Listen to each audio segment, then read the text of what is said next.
Bonjour à tous. Chaque soir, sur TV Liberté, vous pouvez suivre notre journal quotidien. La semaine dernière, la loi Avia restreignant les libertés sur Internet a été votée par l'Assemblée nationale. Et plus le temps passe, plus la liberté d'expression est raccourcie par le pouvoir. Il y a 2 ans déjà, TV Liberté subissait un coup dur. Notre chaîne YouTube, propriété de Google, était fermée. Malgré cela, grâce au soutien des donateurs de TV Liberté, grâce aux téléspectateurs, nous sommes parvenus à tenir bon. Mais la censure s'exprime désormais avec une forme plus insidieuse. Ainsi, notre page Facebook, avec plus de 200 000 mentions j'aime, subit des attaques de la part des organismes vérificateurs, le Décodex du Monde ou Check News de Libération. Avec partialité, ils jugent nos contenus et les signalent comme indésirables dès lors qu'ils ne conviennent pas à leur prêt-à-penser. Dès lors, nos publications sont déréférencées par la plateforme. En d'autres termes, Facebook fait en sorte que nos contenus n'apparaissent plus ou presque dans les fils d'actualité. Il nous étouffe. TV Liberté a pourtant su maintenir le cap tout au long de cette crise inédite. Nous sommes parvenus à mener à bien notre mission de service public, parfois, je dois bien l'avouer, dans des conditions difficiles. Mais nous avons tenu bon pour vous. Mais nous le savons, il faut se préparer à d'autres démonstrations de force de la part des géants du numérique. Alors nous devons adopter une attitude de résistance face à ceux qui refusent les informations qui ne plaisent pas au système. Et il y a des méthodes. Il faut forcer les algorithmes à nous rendre visibles. Si nous ne pouvons pas encore changer le système, eh bien il faut s'en servir. Utiliser leurs outils pour les retourner en notre faveur. Il faut avoir les bons réflexes, vous pouvez le faire en partageant massivement nos publications et nos vidéos, en ajoutant systématiquement des commentaires et bien sûr en aimant les contenus avec le fameux pouce en l'air. Et puis bien sûr, il faut vous inscrire à la newsletter, la lettre d'information de TV Liberté. Ainsi, vous recevrez toutes les actualités de la chaîne et nous ne serons plus tributaires des géants du numérique américains pour maintenir le lien, ce lien que nous avons tissé. Alors dès à présent, soutenez TV Liberté en appliquant nos propres gestes barrières avec des clics, des partages et puis bien sûr avec vos dons. Parce qu'ensemble, et seulement ensemble, nous serons solides.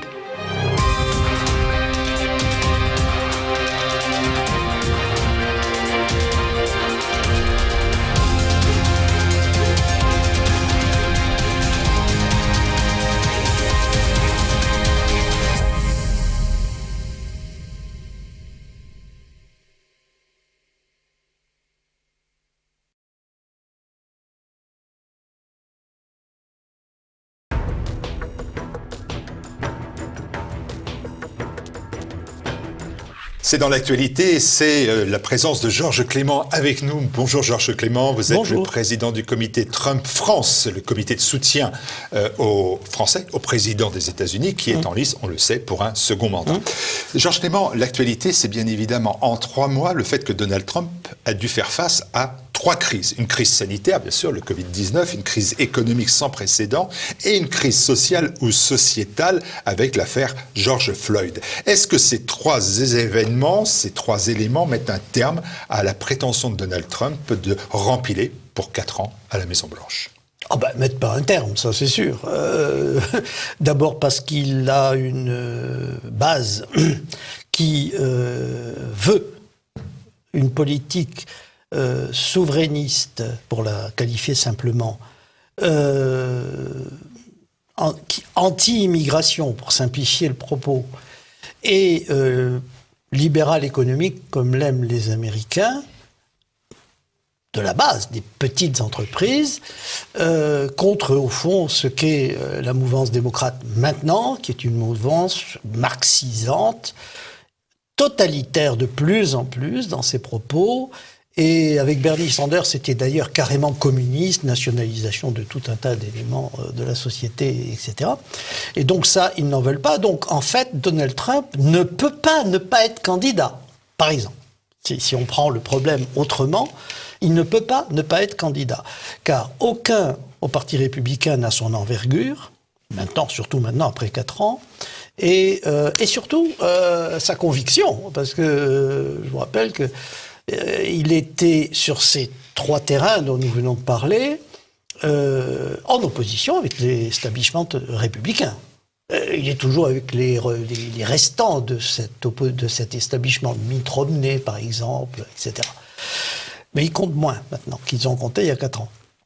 Donc, il est le seul candidat capable de défendre l'indépendance et l'existence des États-Unis, car c'est ça qui est en jeu, en fait. Hein. Georges Clément, pour vous, Donald Trump, il peut gagner en novembre prochain? Actuellement, d'après les sondages, alors il faut faire attention parce qu'il commence à être bidonné en matière d'échantillonnage, mais enfin ça ne rentre pas dans les détails. Donc il faut regarder les échantillons déjà pour savoir. Oui, je pense que oui. Non, et votre propre conviction, votre conviction personnelle? Oui, ma conviction personnelle, encore que toujours en matière d'élection, j'ai toujours dit ici depuis 6 ans au moins, je suis toujours prudent en matière d'élection parce qu'il n'y a rien de plus versatile qu'un électorat. Mais, et donc, il faut être prudent. Mais réellement, par exemple, on a eu un sondage hier, national, disant que 80% des Américains, en âge de voter, hein, on parle des votants, 80% des Américains estiment que le pays est dans une spirale hors contrôle. 80%. 15% non. On a sous contrôle, et puis les autres, c'est 2 ou 3, je ne sais pas, comme d'habitude. Ça veut dire qu'ils ont, les Américains, donc les votants, le sentiment d'une catastrophe en cours. Bon. Donc, dans le cas d'une catastrophe, il est évident qu'on ne va pas aggraver la catastrophe par ce que veulent les démocrates, parce qu'il faut quand même regarder ce qui se dit dans la rue. C'est-à-dire la mise à bas de la Constitution, sa réécriture, l'ouverture des frontières complète, etc. C'est-à-dire la liste des open borders, comme on les appelle, mais qui est, dans le parti démocrate, prégnante. Hein. Donc ça, je pense que, de ce point de vue-là, en matière électorale, il a pas de grands soucis à se faire. Et pourtant, on va essayer de faire le point de manière assez neutre et donc pas très favorable. Mais sur la crise sanitaire, on voit bien que les États-Unis ont eu le plus important nombre de morts. Le pays n'a pas suivi. Pas le plus important par million d'habitants. Ils sont beaucoup moins que la France par million d'habitants. Ils ont 333 morts par million d'habitants. La France en est à 500 ou 486. Voilà, terminé. À partir de là, j'aimerais bien que les Français expliquent pourquoi ils sont au double. Bon. Alors on peut dire aussi quand même que les États-Unis n'ont pas suivi une politique drastique de confinement comme cela a été en France, en Belgique, en Allemagne, en Espagne, en Italie, dans beaucoup d'autres pays. Peut-on parler d'échec ? Non, je viens de dire qu'ils font moitié mieux que la France. Donc, on parle d'échec pour eux, alors quoi pour la France, quoi pour l'Angleterre, j'en parle même pas, quoi pour l'Espagne, quoi pour l'Italie. Non, là, ils ont fait à leur manière, ils sont restés fédératifs, c'est-à-dire que ce sont les États conditionnés. Et on sait par exemple que le plus grand nombre de cas ou de morts, alors là, de tête, je ne vais pas travailler, mais on a eu un sondage qui dit que sur les 7 États les plus touchés, donc l'État de New York, etc., 6 sont démocrates et 1 est républicain. On peut aussi analyser les choses comme ça. C'est-à-dire qu'ils ont laissé chaque État et que les États ont les résultats de leur politique et de leur idéologie. On peut aussi penser que dans les États démocrates, ce sont les populations les plus pauvres et sont celles qui ont été le plus touchées. Oui. Bien sûr, on peut toujours dire ça, mais ça c'est vrai partout à ce moment-là. Les populations les plus pauvres, d'abord je ne vois pas le rapport entre la pauvreté, sauf par l'hygiène, évidemment, entre la pauvreté et le virus, parce que le virus se fout de savoir quelle sociologie est la vôtre et quelle richesse vous avez. Je rappelle que les enfants de Marc Aurèle, la plupart sont morts de la peste. Bon, passons, fermons la parenthèse. Mais, on parle de l'obésité, par exemple, qui touche plus les populations fragiles que les populations riches. On peut toujours aller... Je pense que ce sont des... Il est par contre certain qu'en matière d'hygiène et de comportements sociaux, il est certain que des anglo-saxons ayant une distanciation chez eux, même à domicile, et pas d'épanchement, sont moins sujets à des attouchements dangereux que les autres. Non, on peut toujours élaborer la chose comme ça, mais les démocrates ont des politiques, surtout, qui, en matière sociale, de regroupement, et surtout en matière de soins, qui n'ont pas les mêmes résultats que dans d'autres départements. Mais enfin, en tout cas, les faits sont là. 7 ou 6 sur 7 sont démocrates et 1 est républicain. Voilà. La crise économique, alors elle a sévèrement touché l'ensemble des États-Unis. Oui, ça c'est normal. Alors ma question, c'est est-ce que Donald Trump a fait de sa réussite économique son principal argument pour briguer un second mandat? Aujourd'hui, il va être privé de cette réalité-là, ou est-ce que vous pensez que la reprise économique est possible? Non. Alors, vous voulez ma réponse? Là, à la limite, c'est pas le président Trump qui répond. Bon, le problème économique que nous vivons est un problème qui est lié à des soubassements structurels en matière financière et en matière économique d'ailleurs, largement antérieurs à la crise du coronavirus. Ce que s'est passé avec ça, c'est la fermeture des activités. Donc, il se passe que la majorité des entreprises qui étaient en survie artificielle par le biais soit des quantitative easing pour les grandes, soit des subventions largement allouées pour les plus petites, font que tous ceux qui étaient endettés et avec une perte de chiffre d'affaires et avec l'été qui arrive, parce qu'en plus on a fait cette fermeture qui va jusqu'en juin, et même certaines ne sont pas réouvertes, ils vont buter sur juillet-août, qui, à part dans le tourisme pur, n'est pas une grande période d'activité. Donc ils se trouvent avec mars, avril, mai, juin, juillet, août, nul, et septembre, et il faut garder une trésorerie pendant 6 mois pour espérer que ça redevienne normal en vente en octobre. Ah, si vous êtes sans aucun passif, on peut voir, et sans personnel. Non. Mais si vous avez des salariés, et encore aux États-Unis, ils peuvent les licencier. Alors je ne parle même pas en France, parce que là c'est encore un autre phénomène. Mais aux États-Unis, ils peuvent s'en séparer. Mais des dettes, ils ne s'en séparent pas. Des loyers, par exemple, commerciaux, il y a une crise des loyers commerciaux dramatique aux États-Unis, mais qui aboutit à des dépôts de bilan, c'est évident. Pourquoi ? Il faut bien les payer. Tout ce qui est frais fixes. Donc, la crise, évidemment, coronavirus, c'est-à-dire la fermeture obligatoire d'un certain nombre d'entreprises, aboutit à faire que, évidemment, n'ayant pas de trésorerie et n'ayant pas de fonds propres, ou très peu, on ne peut plus continuer.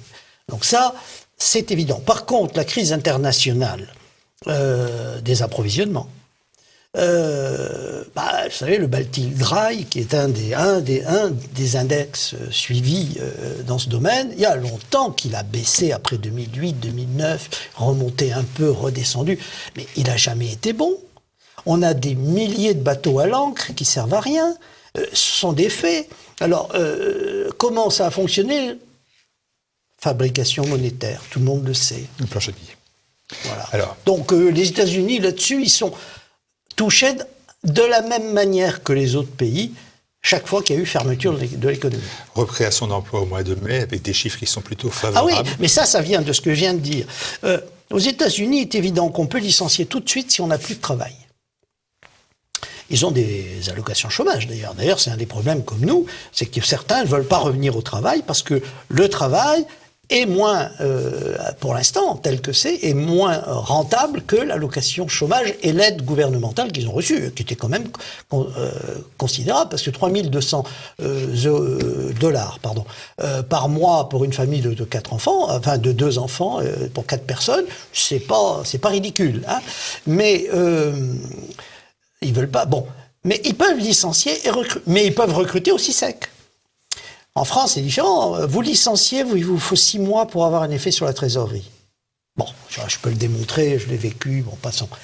C'est déjà difficile. Vous licenciez aujourd'hui, vous commencez à avoir un bénéfice en novembre. Vous avez le temps de mourir, mais vous ne pouvez pas recruter non plus aussi facilement, il faut trouver l'homme adéquat, etc. Donc, la situation est totalement différente, ils sont souples. Oui, ils ont licencié massivement, et là, ils ont recruté plus de 2 millions de personnes, il y a mais encore une fois, c'est pas significatif. J'entends parler de la reprise. Ouais, bien sûr qu'il y aura une reprise. Vous fermez l'économie 2 mois, plein. 3 mois pour certains. Et vous réouvrez. Il y a des réapprovisionnements à faire. Il en manque de tout, de shampoing, de trucs. Je parle du consommateur, et alors les entreprises sont à sec dans les stocks. Donc, forcément, il y aura un réappro. Mais est-ce que le réappro est une reprise ? C'est ça la question. Non. C'est un réajustement. Et c'est pour ça qu'il y a beaucoup d'experts économiques qui parlent de fin 2021, début 2022-2023, un retour à un stade similaire à celui de 2019. Mais jusqu'à ce moment-là, on parlera pas de reprise. On parlera de remise à des boulons, mais avec des acteurs complètement différents. Moi, on va essayer d'avancer, Georges Clément, oui, sur d'autres notions, court. parce qu'il y a beaucoup de notions sur lesquelles je voudrais vous interroger, notamment la réprobation internationale que subit Donald Trump après les violences policières, le racisme qui se sont fait jour aux États-Unis.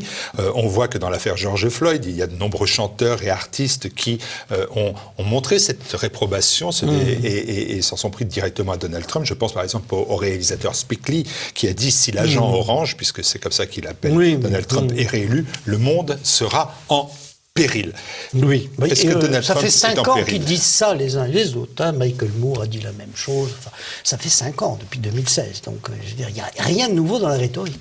Mais c'est quand même des voix importantes. Non, mais c'est vrai, il ne faut pas croire qu'aux États-Unis, elles sont importantes. Quand le NFL, on parle du sport, a mis les genoux à terre en 2017, c'est pas d'hier, parce qu'ils mettent les genoux beaucoup à terre en ce moment, les stades se sont vidés. Donc voilà, c'est tout. Donc ces gens-là ne sont pas importants. Ça ne met pas fin à cette prétention de Donald Trump à être élu en novembre prochain, cette affaire-là. Non. Alors, cette affaire est cette affaire est un autre problème. D'abord, l'affaire Floyd, moi je l'ai étudiée en détail avec toutes les vidéos dont on dispose, avec l'autopsie, avec l'analyse narcotique, ça c'est le mot américain, enfin en français, je ne sais pas, l'analyse des substances retrouvées dans son corps et dans celle du policier, et avec celle aussi des déclarations du premier attorney, celui qui a décidé d'arrêter Chauvin. C'est pas une attaque raciste du tout. Sur les 4, il y en avait 3 qui n'étaient pas blancs. Bon, et celui qu'on a vu taper sur quelqu'un, c'est-à-dire lorsqu'on a mis lorsqu'ils ont mis Floyd dans la voiture de patrouille, on ne le voyait pas d'ailleurs, mais qu'il était dedans, et manifestement il posait des problèmes. Celui qui a tapé dessus, c'est le gars qui est blanc, certes, mais qui avec sa belle barbe islamique, parce qu'on le rappelle que Minneapolis, c'est le siège de la communauté somalienne et de l'islamisme. La plupart des élus de ce type au Congrès viennent de là. Ilhan Omar, etc. Donc, celui-là qui manifestement cognait, n'était pas du tout un blanc. Non. Donc, c'est pas raciste, cette histoire. Néanmoins, ça est considéré comme tel dans le monde entier. Dans le monde entier. Ils ont le droit d'appeler un rhinocéros un éléphant. Les faits sont les faits. Comment vous expliquez que dans ce cas-là, l'implication des démocrates, vous dites, alors c'est simplement une récupération? Évidemment, c'est une évidence. Enfin, quand même, on a dans la rue les antifas, les étudiants qui sont gauchistes et qui sont des faux furieux, mais qui se sont déjà révélés à des Le problème, c'est que, à la limite, c'est pas une nouveauté, sauf l'aspect insurrectionnel, qui est une autre paire de manches. C'est pas une nouveauté. On a eu ça avec l'affaire Ferguson, mais ça c'est sous Obama. Personne ne se rappelle, mais c'est sous Obama. On a eu l'affaire Ferguson. On a eu récemment l'affaire, il y a déjà plus de 2 ans, l'affaire de ce garçon, ce jeune étudiant d'une école catholique, me semble-t-il, ou une université catholique, qui a, chanté quelque chose avec ses camarades et avait surtout le chapeau pro-Trump. MAGA, qui a été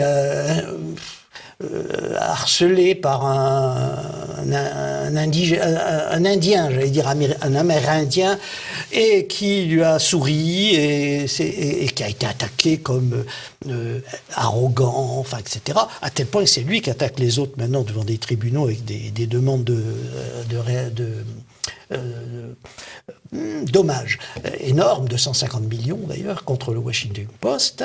On a eu ça, cette hystérie s'est propagée pendant 2 semaines. Enfin, la gauche américaine vit dans l'hystérie depuis 4 ans ou 5 ans. Et quand je dis l'hystérie, c'est quasiment tous les mois. Il n'y a rien de nouveau de ce point de vue-là aujourd'hui. Sauf que aujourd'hui, alors il faut quand même, le contexte, il faut le rappeler. Il y a eu l'impeachment, parce que vous avez oublié une crise depuis janvier, parce que c'est janvier, l'impeachment. Il y a eu la tentative de destitution, qui était anticonstitutionnelle, illégale à 1000 degrés, qui a d'ailleurs échoué, bien entendu, mais qui était quasiment une tentative de coup d'État législatif. Elle a échoué. Ils ont très peur, pourquoi ? Parce qu'on a quand même l'Obamagate, c'est-à-dire le scandale absolu dont la première partie, celle de la compromission du FBI, en 2017, dans l'affaire de la FISA, alors c'est long, mais je ne peux pas sinon on sort du cadre, est devenu aggravé par la découverte de documents montrant des réunions avec Obama, Biden et l'ensemble des chefs des services secrets pour piéger le général Flynn, c'est-à-dire fabriquer sa culpabilité de manière à atteindre Trump. Là, on est dans une procédure de convocation au Sénat de l'ensemble de ces gens-là. Trump aurait voulu qu'Obama soit convoqué. Lindsey Graham a dit non, pas pour l'instant. Mais il est évident que le Dodge, c'est-à-dire le ministre de la Justice, attend de cela et surtout attend le dernier rapport, celui du juge Durham, pour établir des inculpations. Ils savent bien qu'ils sont sous le coup d'inculpation.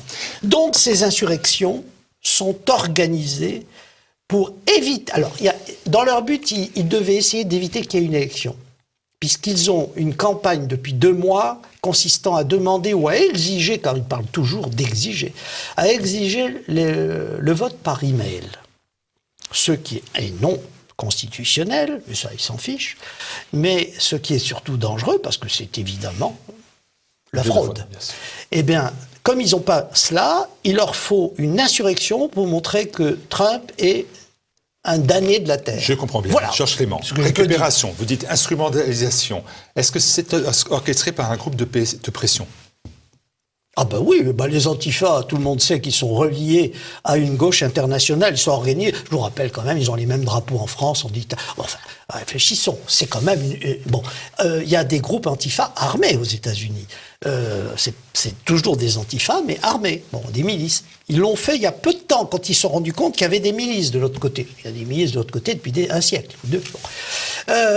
Donc il y a... oui, bien sûr, ça c'est un groupe de pression d'une extrême gauche mondiale qui veut arriver à une forme de communisme planétaire. Voilà. On dit le nom de Soros. On dit partout le nom de Soros. Oui, bien sûr. Oui, sans arrêt. Mais c'est Soros lui-même qui en parle. Il a fait un communiqué il y a à peine 2 ou 3 semaines où il demandait aux démocrates de faire quelque chose parce qu'il fallait absolument arrêter l'affaire Trump. Il faut reconnaître que Trump, s'il est réélu, et s'il a une majorité, alors, pas l'oublier, au Congrès, elle devient un danger mortel pour eux. On parle de récupération, d'instrumentalisation. Voilà, il y a les moyens colossaux, ceux de Soros qui sont mis en place. Et pourtant, du côté démocrate, on a quand même le sentiment qu'il y a un bug, si vous me permettez l'expression. C'est la personnalité de Joe Biden, qui est quand même on va dire un cheval de retour, monté en plus par Colin Powell aujourd'hui. Ça fait un duo un peu Colin Powell étonnant. est anti-Trump depuis la dernière élection, donc c'est pas une nouveauté. Mais est-ce que ça, c'est quand même pas la preuve que, on a beau dire que tout est instrumentalisé, dans la réalité, c'est quand même la grande faiblesse d'un parti communautariste, les démocrates, avec un candidat Joe Biden, qui subit quand même une grande campagne de dénigrement de son côté lui aussi, parce qu'il est présenté comme un traître corrompu, pédophile, atteint de démence sénile. C'est pas rien non plus. Un pédophile, ça, j'avais pas entendu. Un toucheur, oui, ça, c'est un grand classique de Biden depuis longtemps. Mais pédophile, je l'avais pas entendu. Non, mais il subit aussi une grande campagne de dénigrement de son côté. Oui, bien sûr, oui. Est-ce que c'est ça le meilleur candidat à mettre contre Donald Trump ? Attendez, c'est pas mon avis. Mais ils n'ont pas de candidat. La gauche, actuellement mondiale, est vide intellectuellement. Elle ne s'appuie plus que sur une chose, une espèce d'argument moral qu'elle s'est défendant, et alors de plus en plus ça devient la défense que des Noirs. Il n'y a pas d'autres opprimés sur le monde, hein, je ne parle pas aux États-Unis. Les Noirs deviennent une vache sacrée, au sens indien du terme, hein, c'est pas le. Bien sûr. J'assimile pas avec des vaches. Je parle de la vache sacrée indienne, c'est-à-dire qui a le droit d'aller, venir sans contrainte, voilà. Mais d'ailleurs, d'être mal nourri en ce qui concerne la vache indienne, donc ça c'est pas le mal, c'est pas ce que je leur souhaite. Mais c'est scandaleux sur le plan humain. C'est la perte de toute dignité humaine. Être homme, c'est être responsable, a dit Saint-Exupéry, et ça, je le partage profondément. On est devant une classe de notre population, et à tous les niveaux sociologiques, et c'est ça qui est extraordinaire, qui a choisi avec la gauche une certaine sidération d'elle-même, et qui dérive, divague, alors au point maintenant que soit il faut la convertir, soit il faut l'exclure. Et c'est pour ça qu'on est à la limite des guerres civiles là-bas. Mais c'est dit officiellement dans tous les forums, enfin il suffit de le lire. Donc c'est très grave. Par contre, je voudrais dire un dernier mot. Il y a beaucoup de genoux à terre là-bas. Il y a même eu un à plat ventre, un chef de la police, c'est formidable. On en riait hier avec une amie d'Algérie. Je lui disais, mais vous pensez bien, Elisabeth, qu'est-ce que ferait un arabe musulman militant si on mettait un genou à terre devant lui? On est parti d'un éclat de rire. Il considérerait qu'on est vraiment dégénéré au dernier degré de l'indignité. Donc je voudrais dire à ceux qui nous regardent, et s'il y en a qui s'apprêtent à protester, on ne mettra pas un genou à terre. Ça, c'est pas fait pour les hommes, c'est fait pour des gens qui ont perdu ce statut. Ouais. Les choses sont claires. C'est l'argument, le dernier argument à présenter pour que Donald Trump soit réélu. Sur quoi il peut s'appuyer aujourd'hui? Sur lui et le sauvetage des États-Unis, parce que c'est les États-Unis qui sont en cause, hein, bien sûr, faut pas rêver. Le drame de l'affaire aux États-Unis, mais je rappelle que nous avons la même chose dans la maison. Hein. Black Lives Matter a le culot sous les espèces de Traoré de manifester, mais l'Angleterre est dans un état absolument de décomposition. Donc aux États-Unis, le drame, c'est qu'il y a ce problème intérieur, qui est dû largement à l'immigration. Car je rappelle, Minneapolis, c'est du somalien. Hein. Le noir américain, il y en a, évidemment. Personne ne dit qu'il n'y en a pas. Mais enfin, c'est rien par rapport à l'immigration. C'est ça donne des comportements géopolitiques anti-américains à des puissances comme la Russie, qui attendent l'effondrement, mais sans se poser la question. Je parle de la Russie. Là. La Chine, c'est autre chose. C'est presque normal. Mais pour la Russie, je lui demande de savoir ce que deviendra son sort démographique et donc géopolitique si les États-Unis s'effondrent. Voilà. C'est une question que devrait se poser et que se pose sûrement Poutine par devers lui-même. Merci beaucoup Georges Clément d'avoir répondu aux questions. Vous êtes apte à aller sur France Info, parce que je ne vous ai pas fait de cadeau. Merci beaucoup à vous. Je vous en prie, merci.